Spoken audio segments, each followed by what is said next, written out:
दोस्तों, भले ही परिवार में सबके पास मोबाइल फोन हो, किंतु समय देखने के लिए घर में एक दीवार घड़ी तो अवश्य होती है, क्योंकि यह सदियों से हमारे घर का हिस्सा रही है। यदि घर में कहीं भी दीवार घड़ी न हो तो बहुत अजीब भी लगता है। कुछ घरों में तो एक से ज्यादा भी होती है, तो घड़ी को क्या कहीं भी टांग देना ठीक है या नहीं, जानेंगे आज की इस वीडियो में। दोस्तों, घड़ी को भूल कर भी इस दिशा में ना लगाएं, इससे फैलती है घर में नकारात्मकता। इसी के साथ हम जानेंगे दोस्तों कि आपको कैलेंडर कहां पर नहीं लगाना है, क्या गलती आपको नहीं करनी है, और साथ ही मैं आपको बताऊंगा कि यदि आपकी घर वास्तु दोष है तो कैसे आप जान सकते हैं और क्या उपाय कर सकते हैं जिससे कि वास्तु दोष दूर हो और आपके जीवन से परेशानियां खत्म हो जाएं। तो पूरी जानकारी के लिए इस वीडियो को अंत तक अवश्य देखिएगा। दोस्तों, हम सभी के घर में घड़ी का प्रयोग किया जाता है। घड़ी जो बीते समय और आने वाले समय के बारे में हमें सूचित करती है। यदि हमारे जीवन पर सबसे ज्यादा किसी का प्रभाव पड़ता है तो वह है समय। हर किसी का समय एक जैसा नहीं होता। अच्छे और बुरे समय सभी के जीवन में आते रहते हैं। समय चक्र का चलना कायम ही रहता है। समय किसी के लिए नहीं रुकता। किंतु यदि हम आपसे कहें कि आप अपने समय को अच्छा बनाने के लिए कुछ उपाय कर सकते हैं, तो आपको यह सुन के कैसा लगेगा? जी हाँ, हम बात कर रहे हैं घर में लगी घड़ी की, जिसे हम रोज निहारते हैं, पर कभी ये नहीं सोचा होगा कि ये घड़ी हमारा समय बदलने और अच्छा समय लाने में मदद कर सकती है। दोस्तों, हम कई बार जीवन में छोटी छोटी चीजों को नजरअंदाज कर देते हैं, किंतु वहीं कुछ चीजें हमारे भाग्य पर अच्छा बुरा प्रभाव डालती हैं। इसी तरह घर में और भी कुछ चीजें हैं जो आपके वास्तु दोष का कारण बनती हैं और आपकी परेशानी की वजह बनती है। तो आइए पहले जान लें, क्या आपको अपने घर में वास्तु दोष के बारे में कैसे पता लगता है और किस तरह से आप आसानी से इसे ठीक कर सकते हैं। दोस्तों, वास्तु शास्त्र के अनुसार किसी भी घर में वास्तु दोष होने से सुख, शांति और पारिवारिक उन्नति में बाधा पैदा होती है, के कारण पनपने वाली नेगेटिव ऊर्जा से व्यक्ति के भाग्य पर बुरा प्रभाव पड़ता है। साथ ही घर के लोगों को कई प्रकार की परेशानियों का सामना करना पड़ता है। दोस्तों, शास्त्रों के अनुसार यदि हम ये छोटे मोटे उपाय कर लें तो अपने घर में नेगेटिव एनर्जी से छुटकारा पा सकते हैं। आइए जानते हैं, किंतु उससे पहले दोस्तों आपसे रिक्वेस्ट है कि वीडियो को लाइक करें, अपने दोस्तों के साथ शेयर करें, और यदि आपने अभी तक चैनल को सब्सक्राइब नहीं किया तो सब्सक्राइब करके बेल आइकॉन अवश्य प्रेस कर लें। दोस्तों, नंबर 1, जीवन में तरक्की पाने के लिए रोज पहली रोटी गाय को दें, पीपल को जल चढ़ाएं और चींटियों को शक्कर मिला हुआ आटा दें। तांबे के लोटे में जल व लाल चंदन मिलाकर रात को अपने सर के पास रखकर सो जाएं। सुबह उस जल को तुलसी को चढ़ा दें। ऐसा करने से आपकी परेशानियां धीरे धीरे दूर हो जाएंगी। नंबर 2, वास्तु के अनुसार यदि आपके घर में तिजोरी है और आप उसके सामने शीशा लगा दें तो इससे धन में बरकत होती है। व्यापारी लोग अपने कैश बॉक्स के सामने शीशा लगाएं, इससे आपके ग्राहक बढ़ेंगे। दोस्तों, नंबर 3, झाड़ू पोछा कभी भी खुले में नहीं रखना चाहिए। इन्हें सदैव छुपाकर रखना चाहिए और झाड़ू भी रसोई में नहीं रखनी चाहिए। इस बात का बहुत विशेष ध्यान रखें।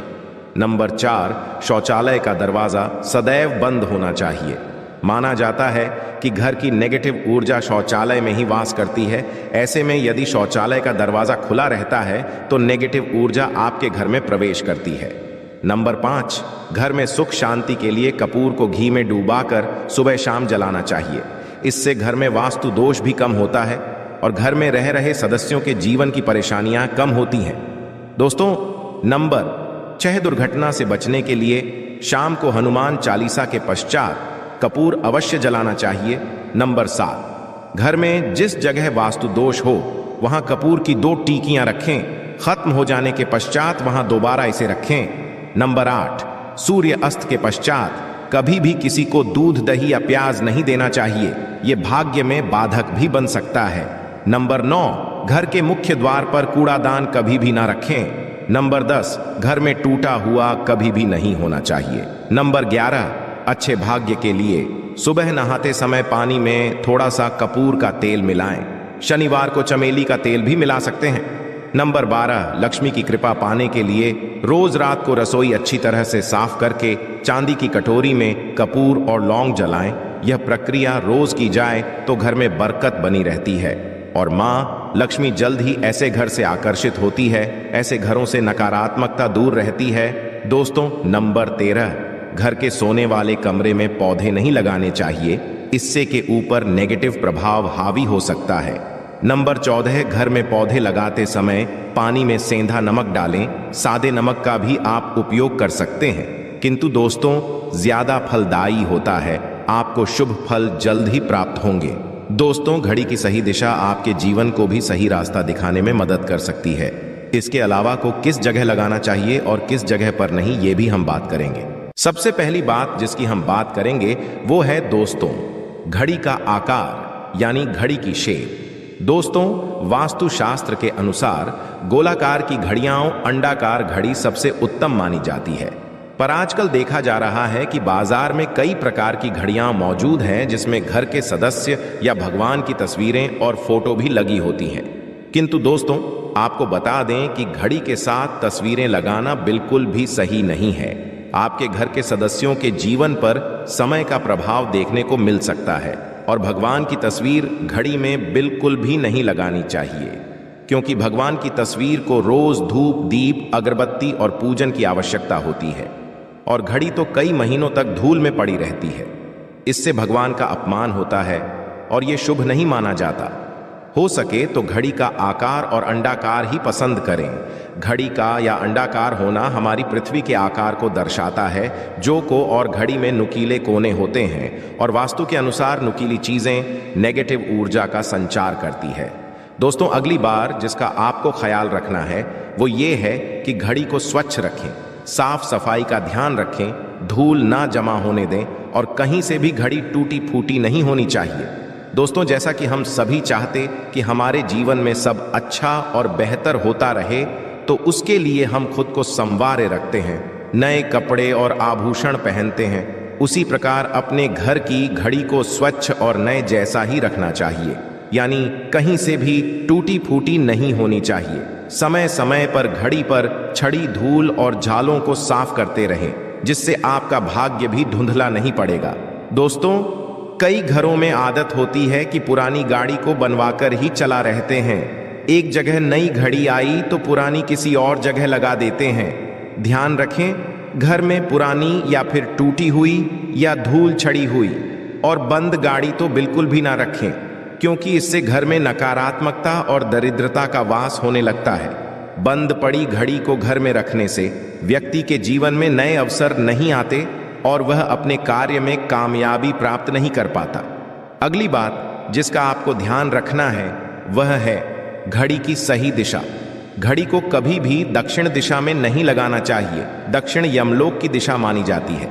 काल का अंतिम चक्र यहीं से शुरू होता है, इसीलिए वास्तुशास्त्र में इस दिशा को घड़ी के लिए अशुभ माना गया है। घर में घड़ी को उत्तर दिशा, पूर्व दिशा या पश्चिम दिशा में आप लगा सकते हैं, किंतु ध्यान रखें कि घड़ी को कभी भी मुख्य द्वार, कमरे के दरवाजे या आने जाने के लिए उपयोग किए जाने वाले दरवाजे के ऊपर भी नहीं लगाना चाहिए। इससे समय आपके आने जाने की गति और दिनचर्या पर पड़ सकता है। दोस्तों, घड़ी के साथ कैलेंडर का भी ध्यान रखें। जहां घड़ी समय का प्रतीक है तो वहीं कैलेंडर उससे जुड़ी तारीखों का लेखा जोखा बताता है। कैलेंडर को पूर्वी और उत्तरी दिशा की दीवार पर कभी भी नहीं लगाना चाहिए।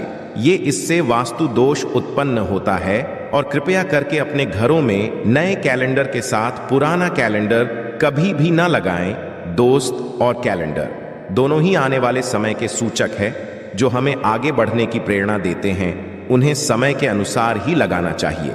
इस बात का सदैव ध्यान रखें कि घड़ी का समय सदैव सही होना चाहिए।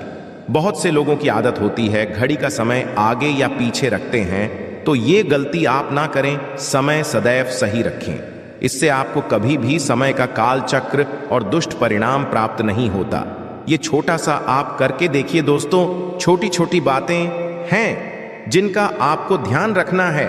दोस्तों, रखी हुई घड़ी और पुराना कैलेंडर आपके भाग्य को भी रुकावटों से भर देता है। इसीलिए वक्त के साथ आगे बढ़ते रहने के लिए घड़ी और कैलेंडर को बदलते रहिए और कैलेंडर को कभी भी अपने सोने के कमरे में ना लगाएं। ना ही इसे कभी मुख्य द्वार पर टांगे, ये शुभ नहीं माना जाता। पुरानी घड़ी किसी दान में देना शुभ माना जाता